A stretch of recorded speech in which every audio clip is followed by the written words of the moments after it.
Assalamualaikum warahmatullahi wabarakatuh. Alhamdulillahirabbil alamin wa bihi nasta'inu ala umurid dunya waddin. Wassalatu wassalamu ala asrafil anbiya'i wal mursalin wa ala alihi wa sahbihi ajma'in. Amma ba'd. Yang saya hormati dosen pengampu mata kuliah dasar ekonomi Islam Bapak Alwi Muhammad, dan tak lupa pula kepada teman-teman sekalian seperjuangan. Semoga kalian yang menonton di video ini diberikan kelancaran dalam beraktivitas apapun. Setelah kalian mendengarkan penjelasan dari rekan saya satu kelompok mengenai perbandingan ekonomi Islam, kapitalis, dan sosial dari definisinya, setelah itu kita akan bahas tentang prinsip-prinsip dari tiga sistem ekonomi tersebut. Yang pertama adalah prinsip-prinsip ekonomi Islam. Apa itu prinsip-prinsip ekonomi Islam? Di sini jelaskan bahwasanya dalam sistem ekonomi Islam, perilaku ekonomi manusia didasarkan atas keimanan, kezuhudan, dan ukhuwah. Jadi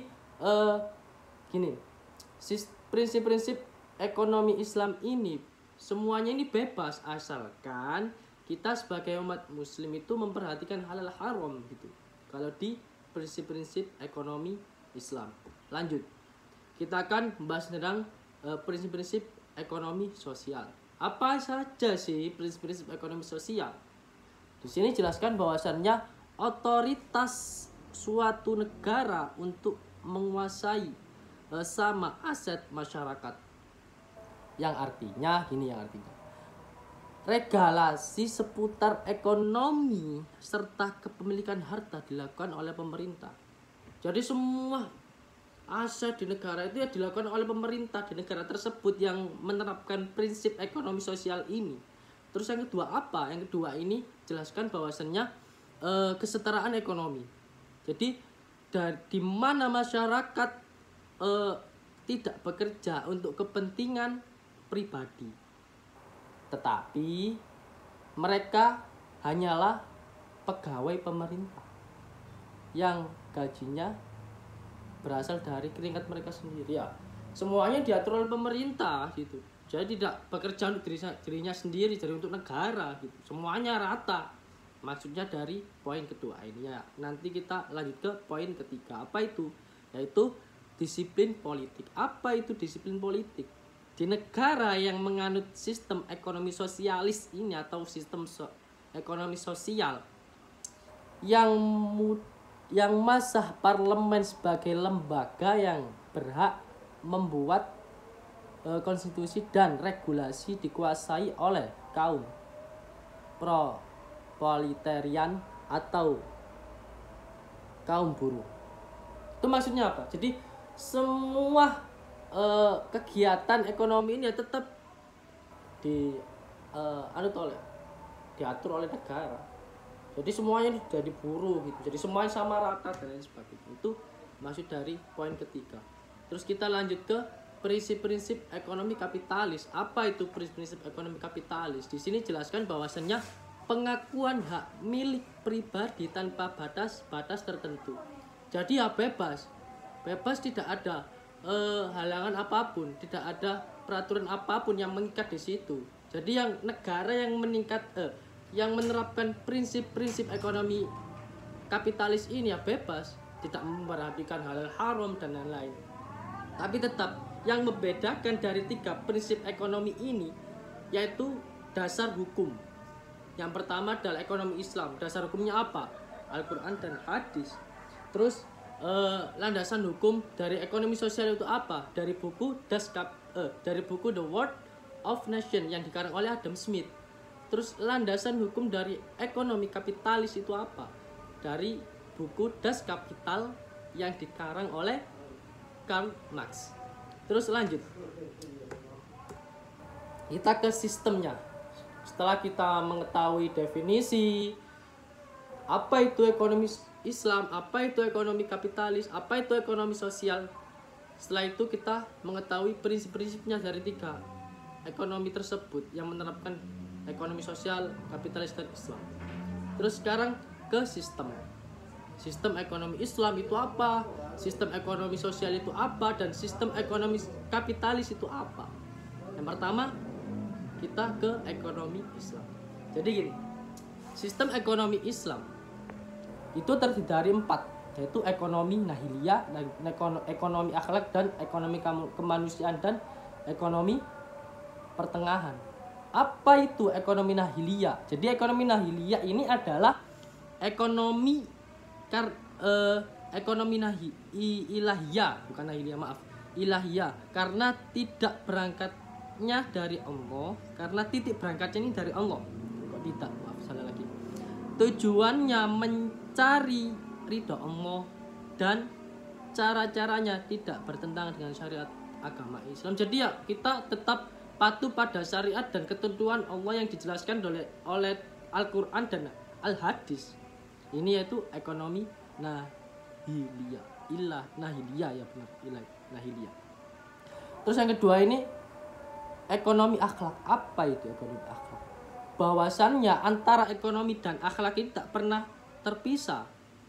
Baik antara ilmu dengan akhlak, dan yang terakhir adalah politik dan akhlak, dan lain sebagainya. Tidak bisa terpisah dengan akhlak. Kalau kita punya akhlak yang baik, otomatis semuanya ini ikut baik. Gitu. Terus yang ketiga apa? Ekonomi kemanusiaan. Apa itu ekonomi kemanusiaan? Di sini jelaskan bahwasannya manusia dalam sistem ekonomi Islam ini adalah sasaran sekaligus merupakan sarana. Jadi yang memperkerjakan ataupun yang melakukan kegiatan ekonomi ini ya manusia. Acuannya itu manusia. Gitu. Terus lanjut, ekonomi pertengahan yang terakhir ini. Apa itu ekonomi pertengahan? Di sini jelaskan bahwasannya ekonomi pertengahan yang adil merupakan roh dari ekonomi Islam. Jadi titik rohnya di sini ekonomi pertengahan. Ya, sebagaimana manusia hidup dengan roh di samping bentuk jasadnya yang bersifat material. Lanjut yang kedua, poin kedua itu sistem ekonomi sosial. Apa itu sistem ekonomi sosial?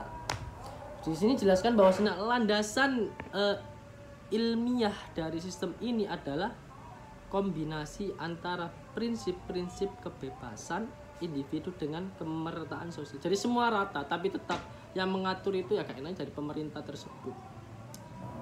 Itu sistem ekonomi sosial. Yang terakhir adalah sistem ekonomi kapitalis.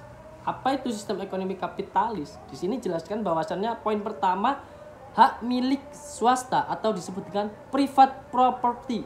Apa itu private property? Lembaga ini merupakan elemen pokok dari kapitalisme. Jadi pokoknya di sini, ia menjamin bahwa setiap orang mempunyai hak untuk mencapai barang-barang ekonomi dari sumber daya melalui cara yang legal. Mengadakan perjanjian atau kegiatan ekonomi yang lain itu bebas di sini. Semua orang punya hak.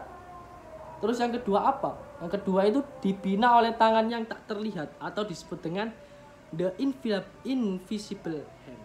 Apa itu? Di sini jelaskan bahwasannya prinsip tersebut menyatakan bahwa untuk mencapai hal yang baik untuk masyarakat setiap individu dalam sebuah masyarakat kapitalistik dimotivasi oleh kekuatan-kekuatan ekonomi sehingga ia akan bertindak sedemikian rupa untuk mencapai kepuasan terbesar dengan pengorbanan atau biaya sekecil-kecilnya.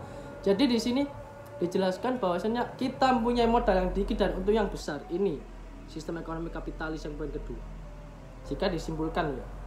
Terus yang poin ketiga yaitu poin C itu jelaskan bahwasannya individualisme ekonomi laissez-faire atau sebenarnya laissez-faire. Apa itu? Pernyataan ini menjadi kata kunci kapitalisme. Ini kata kuncinya. Tadi kan yang pertama kan ini kuncinya. Ini yang pertama di elemen pokok dan yang nomor 3 ini kunci kapitalismenya. Dari arti bahwa tiadanya intervensi pemerintah akan menyebabkan timbulnya individualisme ekonomi dan kebebasan ekonomi. Intervensi pemerintah dibatasi pada aktivitas-aktivitas tertentu. Jadi individualismenya ini sangat kuat kalau di sistem ekonomi kapitalisme. Gak memperdulikan semuanya, jadi setiap orang bebas, Pak, mau berdagang apa saja bebas gitu, mempunyai hak. Terus yang terakhir ini apa? Yaitu persaingan dan pasar-pasar bebas atau disebut dengan free market competition. Apa maksudnya?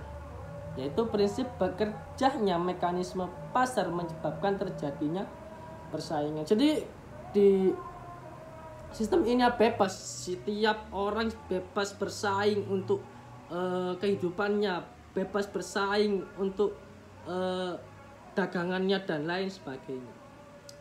Jadi dapat saya simpulkan mulai dari awal sampai akhir yang saya jelaskan, bahwasannya ekonomi Islam ini tetap kita mencari uang untuk apa? Ya untuk kehidupan kita, dan dianjurkan untuk sedekah, yaitu untuk menyedekahi harta kita, yaitu disebut dengan zakat mal.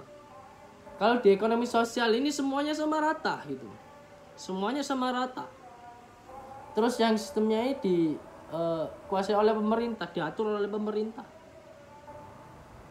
Terus yang terakhir itu kapitalisme, kebebasan. Dari kata kapitalisme ini kan ya kebebasan. Jadi setiap orang yang menerapkan ekonomi ataupun di setiap negara yang menerapkan ekonomi kapitalisme ini punya kebebasan yang sangat luas.